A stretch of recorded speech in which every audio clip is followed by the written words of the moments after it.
다니엘 10장부터 12장에는 이 다니엘이 받았던 마지막 환상과 계시의 내용이 기록되어 있습니다.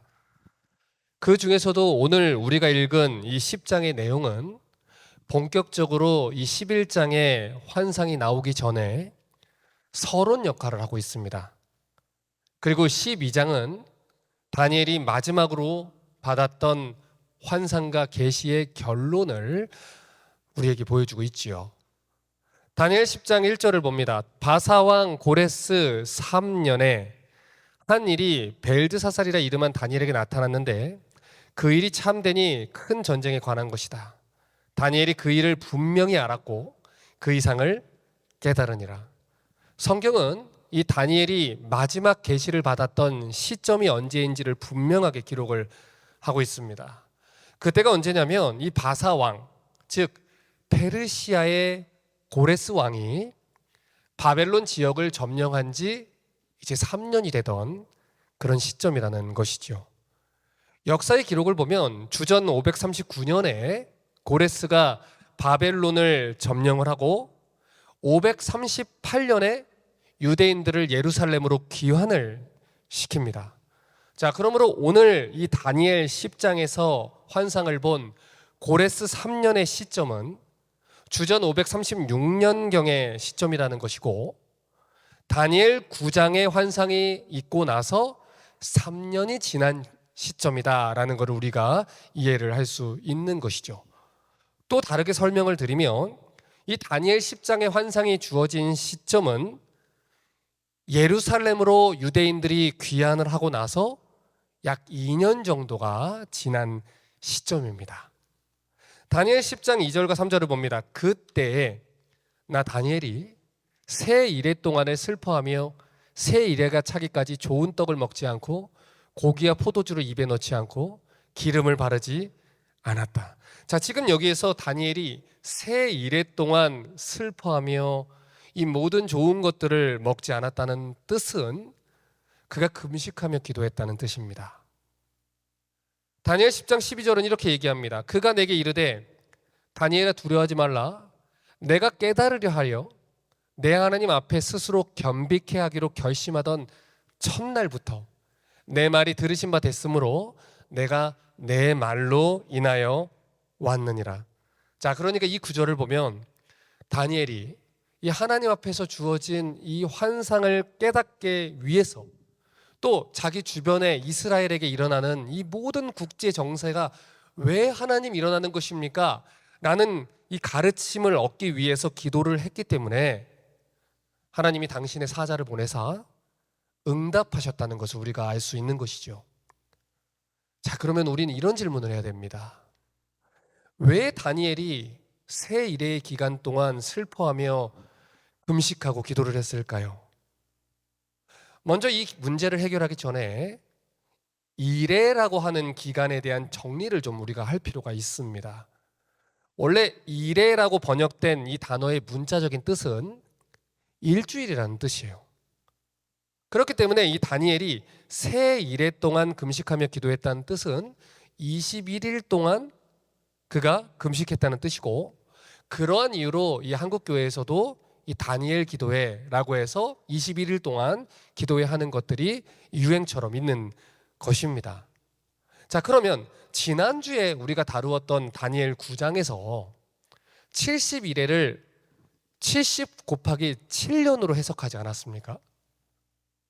분명히 일에는 일주일이라고 했는데 왜 9장에서는 연으로 해석을 하고 10장에서는 일로 해석을 주로 해석을 했느냐? 왜 일로 해석을 했느냐? 그 이유는 성경이 때때로 예언을 해석하고 적용을 할 때 1일을 1년으로 해석해서 적용하는 경우들이 있기 때문이에요. 몇 가지 예를 들어 드릴게요. 민수기 14장 34절을 보면 너희가 그 땅을 탐지하는 날수 40일의 하루를 1년으로 환산하여 그 40년간 너희가 너희 죄악을 지을지니, 이렇게 하루를 1년으로 해석을 해서 적용을 하셨습니다. 또 에스겔 4장 6절을 또 보면 그 수가 차거든 너는 우편으로 누워 유다 족속의 죄악을 담당하라. 내가 내게 40일로 정했나니 1일이 1년이니라. 자, 분명히 이스라엘은 40일 동안 정찰을 하고 불평을 했고, 에스겔 선지자도 40일 동안 누워서 유다족 속의 죄악을 담당하고 예언을 했지요. 그런데 하나님은 1일을 1년으로 계산을 해서 적용을 하셨습니다. 다니엘 9장 24절도 같은 개념이에요. 내 백성과 거룩한 성을 위하여 70일에로 기한을 정했는데, 그 기한이 끝나면 거룩한 자 예수 그리스도가 오신다는 것이죠. 그러니 다니엘 9장의 예언 또한 이 70일이라는 기한을 1년의 기한으로 적용해서 해석을 했고, 거기에 상징적인 의미를 부여했다는 것을 우리가 알 수 있다는 거예요. 어려울 수 있습니다. 아니, 어려운 게 당연합니다. 천지를 창조하신 하나님이 주신 예언의 말씀이고, 온 우주보다 크신 하나님 주신 계시이기 때문에 어렵고 이해가 다 되지 않는 게 당연합니다. 그래서 다니엘도 금식하며 그것을 깨닫기 위해서 기도했던 것이지요. 자, 그런데 바로 이 부분에서 우리가 이 성경의 예언을 해석할 때 하나님과 우리의 차이를 인정하고 가야 되는 부분이 있어요. 베드로후서 3장 8절은 이렇게 얘기합니다. 사랑하는 자들아, 주께는 하루가 천년 같고 천년이 하루 같은 이 한 가지를 잊지 말아라. 지금 이 말씀의 뜻은 시간의 개념과 공간의 개념은 육신의 한계를 받는 피조물에게나 적용을 받는 것이지, 그 시간과 공간을 초월하시고 창조하신 하나님에게는 이 시간의 개념이 영향을 받지 않는 분이라는 뜻입니다. 그렇기 때문에 우리가 성경을 해석할 때는 인간적으로 해석을 하시면 안 돼요. 하나님이라면 이것이 답이 될 수 있겠구나. 그러니 풀기 어려운 내용들에 꽂혀서 거기에 마음을 빼앗기지 마시고, 사도행전 1장 8절이 이야기한 것처럼 때와 기한은 너희가 알 바 아니요, 그것은 아버지께 달린 것이다. 우리는 증인이 되어라. 하나님이 이해하게 하시는 만큼만 붙들고 우리의 역할을 하면 되는 것입니다. 자, 그러면 이 시점에서 이런 질문을 해볼게요. 이 고레스 왕의 칙령으로 이스라엘 백성들이 예루살렘으로 돌아가게 됐습니다. 좋은 일 아닙니까? 이스라엘이 해방돼서 예루살렘으로 돌아가는 일은 행복한 일이지요. 즐거워해야 되는 일이고 잔치를 벌여야 되는 일이지요. 그런데 오늘 다니엘의 반응이 좀 이상합니다. 다니엘 10장 2절과 3절을 다시 보면, 그때 다니엘이 3주일 동안 슬퍼했다 그래요. 그리고 금식 기도를 했다고 합니다. 왜 그랬을까요? 분명히 예루살렘으로 돌아가는 것은 기뻐해야 되는 일인데 왜 다니엘이 슬퍼하며 금식했을까요? 이 다니엘 10장의 시점에서의 다니엘의 나이는 88세 정도의 노인으로 학자들은 예측을 합니다. 그런데 그런 다니엘이 21일 동안 88세의 노인이 금식하며 기도했다는 것은 본인의 생명을 걸고 기도했다는 뜻입니다. 오늘 다니엘의 마음을 이해하기 위해서는 그 당시 예루살렘 공동체의 형편과 다니엘이 머물고 있었던 이 페르시아 왕궁의 분위기가 어땠는지를 우리가 좀 이해할 필요가 있습니다. 에스라 1장 1절부터 3절을 봅니다. 바사 왕 고레스 원년에 여호와께서 예레미야의 입으로 하신 말씀을 응하게 하시려고 바사왕 고레스의 마음을 감동시키매 저가 온 나라에 공포도 하고 조서도 내려가로되 바사왕 고레스는 말하노니 하늘의 신 여호와께서 세상 만국으로 내게 주셨고 나를 명하사 유다 예루살렘에 전을 건축하라 했나니 이스라엘 하나님은 참 신이라. 너희 중에 무릇 그 백성된 자는 다 유다 예루살렘으로 올라가서 거기 있는 여호와의 전을 건축하라. 너희 하나님이 함께 하시기를 원하노라. 하나님이 고레스 왕의 마음을 감동시켜서 명령하시기를 이스라엘 백성들, 하나님의 백성이라면 모두 다, 전부 다 예외 없이 예루살렘으로 다시 돌아가라. 가서 하나님의 전을, 성전을 건축하고 교회를 회복하고 예배를 회복하며 다시 한번 하나님을 예배할 수 있도록 해라. 이 명령을 줬어요. 그래서 이스라엘 사람들이 예루살렘으로 다시 돌아가게 됩니다. 자, 그런데 이 느헤미야 7장 66절과 67절을 보면 스룹바벨 총독과 대제사장 여호수아와 함께 더불어 처음 예루살렘으로 돌아간 인원을 이렇게 기록을 하고 있어요. 온 회중의 합계가 42,360명이다. 그 외에 노비나 다른 사람들을 다 합해봤자 5만 명이 되지 않아요. 분명히 이 하나님은 고레스를 통해 하나님을 섬기는 모든 백성은 다 예루살렘으로 돌아가라 했습니다. 그런데 5만 명도 채 가지 않았다는 뜻이에요. 왜 그랬을까요? 여러분, 그 당시 대부분의 유대인들은 이미 바벨론의 삶에 익숙해져 버린 거예요. 70년 전에 포로로 끌려왔을 때는 어떻게 살아야 할까? 우리가 어떻게 생계를 꾸려야 할까? 너무나도 힘들었지만 70년 기간 동안 적응을 했다는 것이죠. 그곳에서 뿌리를 받고 살만해져 가고 있었다는 거예요. 이미 그들은 오랜 시간 동안 이 바벨론 지역에 정착해서 이미 적응을 해버렸어요. 그들의 가족도 일터도 자리를 잡고 있었지요. 쉽게 말하면 인프라가 다 구축되어 있는 상황이라는 거예요. 그런데 예루살렘은 어떻습니까? 이미 오래전에 바벨론 공격으로 인해서 모든 인프라가 다 전쟁으로 인해 다 박살나 있는 상태입니다. 지금 그들이 바벨론을 떠나게 되면 안정적인 삶의 기반을 다 버리고 오히려 무너진 터와 기반을 처음부터 다시 세워야 되는 엄청난 부담을 지는 일이었어요. 그래서 이스라엘 공동체에 5만 명이 채 안 되는 사람만이 예루살렘으로 돌아갔던 겁니다. 또 한 가지 문제가 있었어요. 에스라 4장 4절부터 6절입니다. 이로부터 그 땅 백성이 유다 백성의 손을 약하게 하여 건축을 방해하되 바사왕 고레스 시대부터 바사왕 다리오가 즉위할 때까지 의사들에게 뇌물을 주어 경영을 저희했으며 또 아하수에로가 즉위할 때 저희가 글을 올려 유다와 예루살렘 거민을 고소하니라. 예루살렘으로 귀환했던 이스라엘 백성들이 성전을 다시 지으려고 하니까 그 지역에 있는 사마리아 사람들이 집요하게 방해를 합니다. 그들은 수많은 페르시아의 관리들에게 뇌물을 줘요. 법령을 바꾸게 만듭니다. 그 당시 사마리아 사람들이 어떤 사람들입니까? 이스라엘 하나님에 대한 신앙을 이 가나안 신앙과 섞어가지고 혼합돼 버린 그런 사람들이에요. 그런데 그 사람들이 자기들도 성전 짓겠다는 겁니다. 자기들도 돕겠다는 겁니다. 그런데 혼합이 돼버리면 안 되기 때문에 이 스룹바벨 총독이 거절을 해버렸어요. 그러니 그때부터 하나님 이 교회를 다시 세우는 것을 방해를 합니다. 리더들을 고소를 합니다. 모함을 합니다. 그리고 뇌물을 줘서 이 공사가 되지 못하도록 어떻게든 방해를 하는 거예요. 그런 가운데서 공사가 점점 늘어지기 시작했어요. 그리고 뇌물을 받은 사람들로 인해서 페르시아의 내부 관리들 중에서도 의견들이 이제 서로 다른 것들이 이제 나오기 시작합니다. 이스라엘을 예루살렘으로 돌려보냈던 이 고레스의 마음까지도 바뀔 수 있는 그런 정치적 분위기가 조성이 되고 있었던 거예요.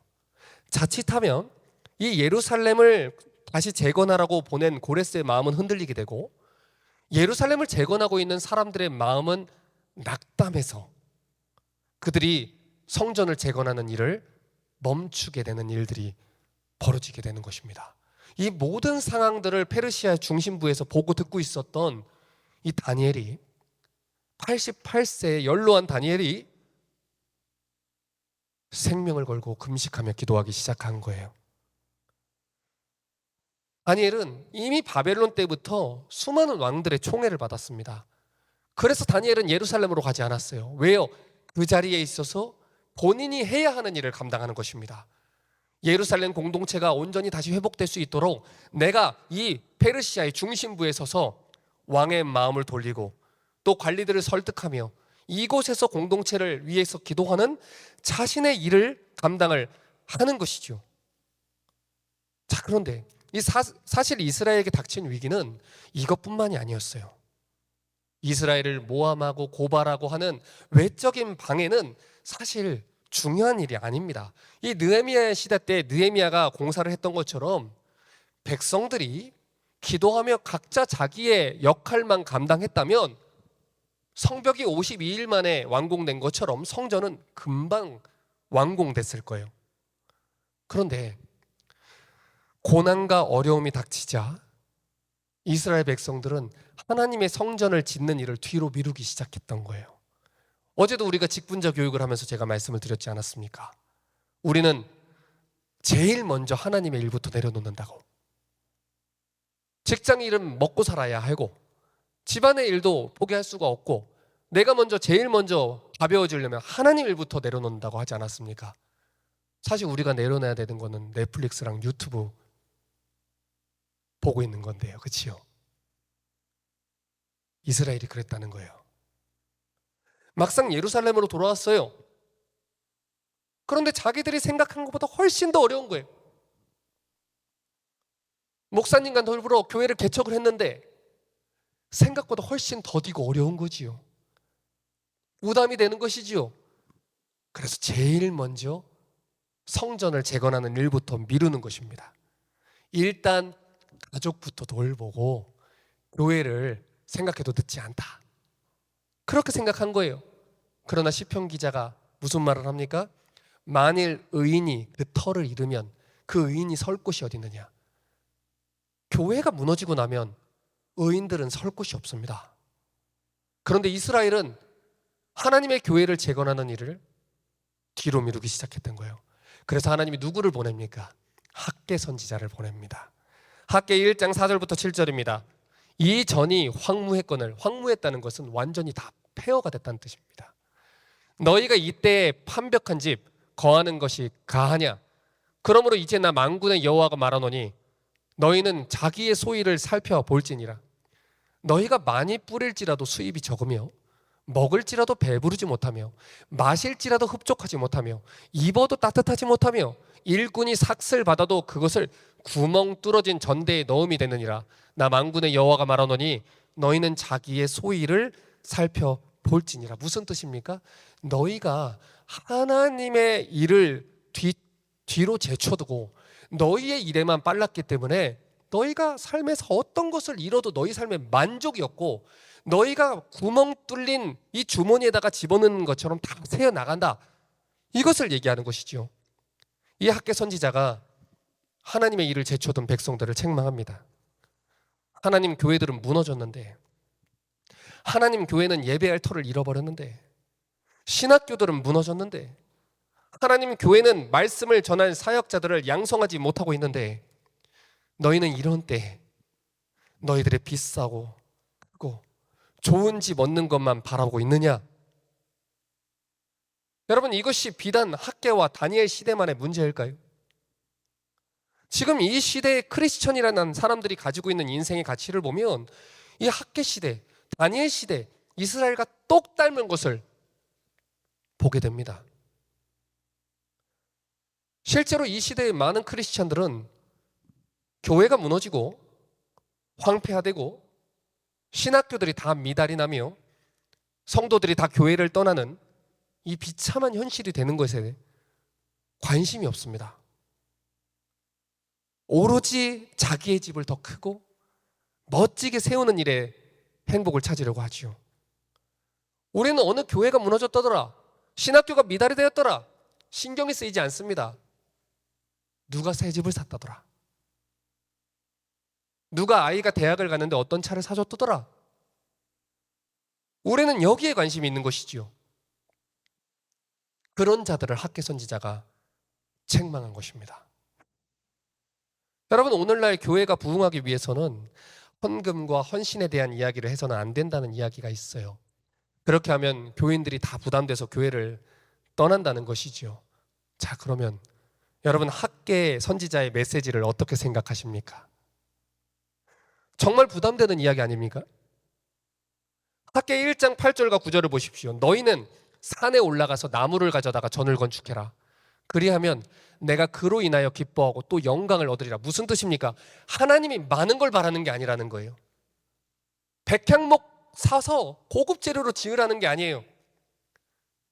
산에 있는 나무, 울퉁불퉁한 나무, 배에다가 지어도 하나님은 그곳에서 예배가 회복된다면 하나님 그곳으로 기뻐하시고 영광을 얻으신다는 것입니다. 만군의 여호와가 말하노라. 이것이 무슨 연고냐? 내 집은 황무하였으되 너희는 각각 자기의 집에 빨랐습니다. 불편한 메시지지요. 하지만 하나님은 이 부담스러운 메시지를 학개 선지자에게 전하라고 하셨습니다. 그리고 하나님 은혜를 베풀어 주셨더니 그 불편하고 부담스러운 메시지가 그들의 마음에 불을 일으키고 교회를 회복시키는 원동력이 되었다는 거예요. 그래서 그곳에서 예배가 회복되고 하나님 말씀이 선포되는 일들이 벌어졌다는 것입니다. 학개 1장 14절입니다. 여호와께서 스알디엘의 아들 유다 총독 스룹바벨의 마음과 여호사닥의 아들 대제사장 여호수아의 마음과 남은 바 모든 백성의 마음을 흥분시키심에, 오늘날로 표현하면 불받았다는 겁니다. 마음에 불이 타올랐다는 거예요. 그들이 와서 만군의 여호와 그들의 하나님 여호와의 전 역사를 하셨다. 하나님이 모든 백성들의 마음을 흥분시켰더니 헌신과 헌금과 하나님의 교회를 위해서 무언가 부담스럽게 주는 그 메시지를 통해 오히려 하나님은 교회를 세우셨다는 거예요. 아마도 기억하시는 분들이 계실 거예요. 2020년 1월 첫 번째 주 저희 교회에 개척이 되었을 때 첫 번째로 강론한 책이 학개입니다. 교회를 개척하면서 처음으로 우리 공동체에 부여주셨던 메시지가 무엇입니까? 여호와의 전은 황폐하게 무너졌는데 너희는 어떻게 판벽한 집에 거할 수가 있느냐? 그 부담스러운 메시지로 저희 교회는 시작이 됐습니다. 그래서 오늘 우리 교회가 어떻게 됐습니까? 하나님의 말씀이 전해지는 아름다운 교회로 성장을 했죠. 여러분, 이 일이 예루살렘에 있었던 이스라엘의 백성들의 수고로만 이루어진 일일까요? 하나님의 말씀을 전한 학개 선지자의 수고로만 이루어졌을까요? 아닙니다. 10장 12절을 다시 봅니다. 그가 내게 이르되 다니엘아 두려워하지 말라. 내가 깨달으려 하려 내 하나님 앞에 스스로 겸비케 하기로 결심하던 첫날부터 내 말이 들으신 바 되었으므로 내가 내 말로 인하여 왔느니라. 이 다니엘 10장의 환상은요, 우리가 싸우고 있는 이 세계가 눈에 보이는 이 세상의 원리로만 이루어지는 게 아니다라는 걸 보여주고 있어요. 성경은 분명히 영적인 세계가 있고 하나님의 일을 방해하려는 악한 마귀의 세력들이 있다는 것을 우리에게 알려주고 있습니다. 다니엘 10장 13절과 14절입니다. 그런데 바사 국군 21일 동안 나를 막았으므로 내가 거기 바사국 왕들과 함께 머물러 있더니 군장 중 하나 미가엘 천사가 와서 나를 도왔으므로 이제 내가 말일에 내 백성의 당할 일을 내게 깨닫게 하러 왔노라. 대저 이 이상은 오래 후의 일이니라. 지금 여기서 말하는 바사 국군이란 뜻은 페르시아 군대를 얘기를 합니다. 정확히 말하면 페르시아 군대의 뒤에서 하나님의 일을 방해하는 마귀의 세력을 이야기를 하죠. 자, 그런데 주목할 게 있어요. 그들이 며칠 동안 하나님의 일을 대적하고 막았다고 합니까?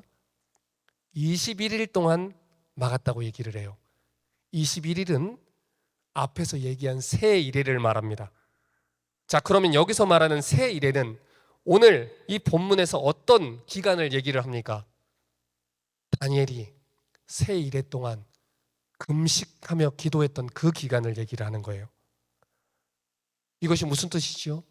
하나님은 다니엘이 이스라엘 공동체를 위하여 슬퍼하며 금식하며 목숨을 걸고 기도하는 그 시간에 일하셨다는 뜻입니다.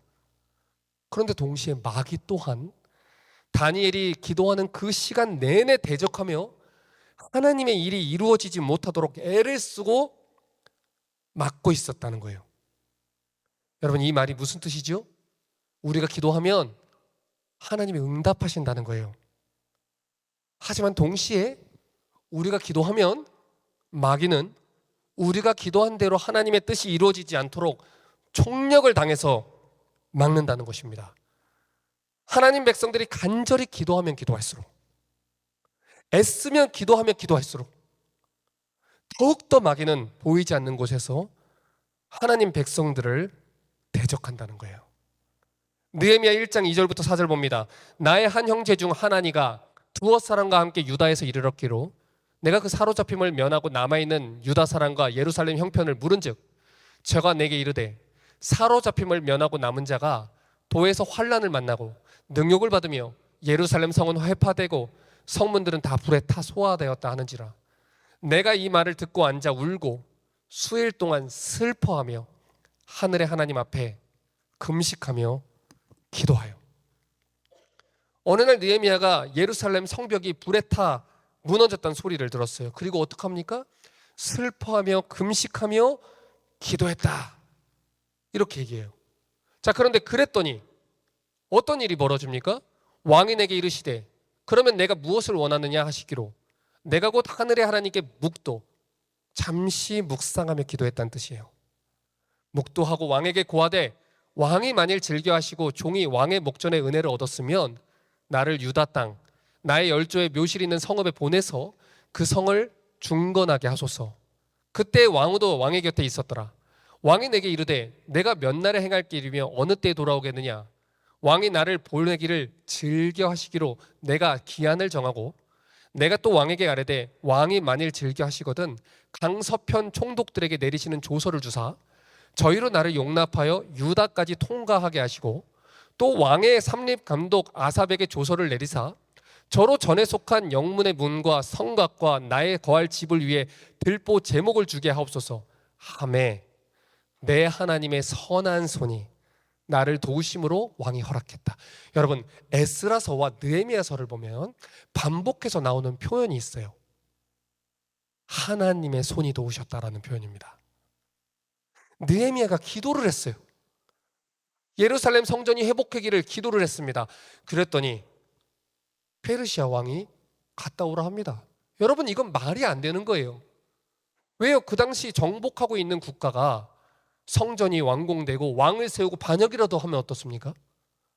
그런데 그 일을 지금 이 페르시아의 술관은 왕의 다음이라고 할 수 있는 사람, 언제든지 왕을 해할 수도 있는 권력을 가지고 있는 이 사람을 기한도 안 정하고 보내줍니다. 거기에 명령을 또 써줍니다. 무사히 가도록 도와줘라. 거기에 모든 재료도 페르시아 왕이 대줍니다. 이 모든 일이 말이 됩니까? 안 되는 일이죠. 그런데 하나님의 선한 일이 도우시니까 학개 선지자가 얘기한 것처럼 금도 내 것이요 은도 내 것이니라 하신 하나님이 도우시니까 이 말도 안 되는 일이 공동체에 벌어지게 되는 것이죠. 이 모든 일이 언제 벌어졌다고요? 느헤미야가 금식하며 기도할 때 벌어졌다는 거예요. 자, 그런데 그게 끝이 아니에요. 느헤미야가 성벽을 재건하려고 돌아와서 예루살렘에 와서 공사를 시작하면서부터 마귀가 방해하기 시작합니다. 수많은 모함과 고소와 방해들이 일어나요. 느헤미야가 기도했더니 하나님도 도우셨는데 느헤미야가 기도했더니 마귀가 방해하기 시작하는 것이죠. 그래서 느헤미야가 어떡합니까? 또 기도합니다. 느헤미야 5장 19절입니다. 내 하나님이요 내가 이 백성을 위하여 행한 모든 일을 생각하시고 내게 은혜를 베푸시옵소서. 하나님이 은혜를 베풀지 않으면 나는 이 문제를 해결할 수 없습니다. 도와주십시오. 하나님이 이 기도를 들으십니다. 느헤미야를 이끌어 성벽을 완공시킵니다. 그런데 느헤미야가 기도하자 또 누가 일합니까? 마귀가 또 일하기 시작해요. 느헤미야 6장 2절입니다. 산발락과 게셈이 내게 보내어 이르길 오라 우리가 오노평지 한촌에서 서로 만나자 하니 실상은 나를 해하고자 함이라. 5장 19절에서 마지막 부분에서 느헤미야가 기도를 했더니 하나님은 느헤미야를 도우시지만 동시에 마귀는 어떻게 합니까? 느헤미야를 죽이려고 했다는 거예요. 자, 그럼 여기까지 정리해 볼게요. 느헤미야가 기도할 때 하나님이 응답하셨나요? 응답하셨습니다. 느헤미야가 기도할 때 마귀도 함께 반응했나요? 반응했습니다. 그래서 느헤미야가 기도할 때마다 대적하며 그를 통해서 하나님 뜻이 이루어지지 않도록 대적하는 거예요. 하지만 느헤미야가 어떻게 했지요? 기도합니다. 끊임없이 기도합니다. 다니엘이 어떻게 합니까? 기도합니다. 끊임없이 기도합니다. 기도하지 않으면 이 영적인 싸움에서 승리할 수 있는 방법이 없다는 것을 알았기 때문이에요. 이제 설교를 정리합니다. 선지자 학개는 기도하며 하나님 말씀으로 백성들을 책망했습니다. 기도하며 말씀을 전했고 기도하며 백성들 마음에 불을 질렀지요. 학자 에스라는 기도하며 하나님 말씀을 강론했습니다. 그리야 하나님 백성들이 하나님 말씀을 깨닫고 울며 회개하며 거룩한 삶을 살겠다고 헌신하게 됐지요. 느헤미야는 기도하며 성전 재건 공사를 담당했습니다. 그래서 하나님의 백성들이 52일 만에 예루살렘 성벽을 재건할 수 있었지요. 그리고 오늘 우리가 살펴본 다니엘은 새 이래 동안 금식하며 이스라엘을 위해서 기도했습니다. 그래서 학개 선지자와 스룹바벨 총독과 더불어 예루살렘 성전이 세워질 수 있었던 거예요. 여러분, 이것이 바로 하나님이 일하시는 방식입니다. 하나님은 각각의 시대와 각각의 위치에 있는 수많은 하나님의 사람들을 사용하셔서 오늘도 하나님의 일을 이루어 가셔요. 그런데 이 모든 일의 공통점은 그들이 기도했다는 것입니다. 각자의 위치에서 각자의 사명을 담당하며 기도하는 그 하나님의 백성들을 통해서 하나님이 일하셨다는 거예요. 다니엘 10장 20절과 21절은 말합니다. 그가 이르되 내가 어찌하여 내게 나아온 것을 내가 아느냐? 이제 내가 돌아가서 바사군과 싸우려니와 내가 나간 후에는 헬라군이 이를 것이다. 무슨 뜻입니까? 지금 당장 바사 국군이 지금 지배하고 있는 게 다가 아니라는 거예요. 마귀는 이후에는 헬라의 세력을 사용해서 하나님의 일을 방해할 것이고, 그 이후에는 로마를 통해서 방해할 것이고, 그 이후에는 그리스도를 대적하는 수많은 적그리스도의 세력들을 통해서 우리를 대적할 것입니다. 오직 내가 먼저 진리의 글에 기록된 것으로 내게 보이리라. 나를 도와서 그들을 대적하는 자는 너희 군 미가엘 뿐이니라. 여러분, 성경은 가브리엘 천사가 무엇을 했는지, 미가엘 천사가 어떤 존재인지 주목하게 하는데 관심이 없습니다. 그래서 골로새서 2장을 보면 천사 숭배에 대한 것을 금지하고 있는 것이죠. 성경이 주목하게 하는 것은 무엇입니까? 오직 내가 먼저 진리의 글에 기록된 것으로 내게 보여줄 것이다. 무슨 뜻입니까? 어린 양의 피가 승리할 것이다. 어린 양이 이 모든 것을 승리하시고 다시 오실 것이다. 하나님의 어린 양 예수 그리스도께서 이 모든 것을 승리하시고 하나님의 나라를 완성시킬 것이다. 그러니 이 진리의 말씀에 기록된 글을 붙잡고 기도하라는 것입니다. 박해가 와도, 고난이 와도, 마귀가 교회를 힘들게 만들고 어렵게 만들어도 기도하라는 것입니다. 하나님, 어떻게 해야 됩니까? 하나님, 이 교회를 어떻게 이끌어야 합니까? 답은 정해져 있습니다. 기도해야 합니다. 우리의 몫은 근심이 아닙니다. 우리의 몫은 기도입니다.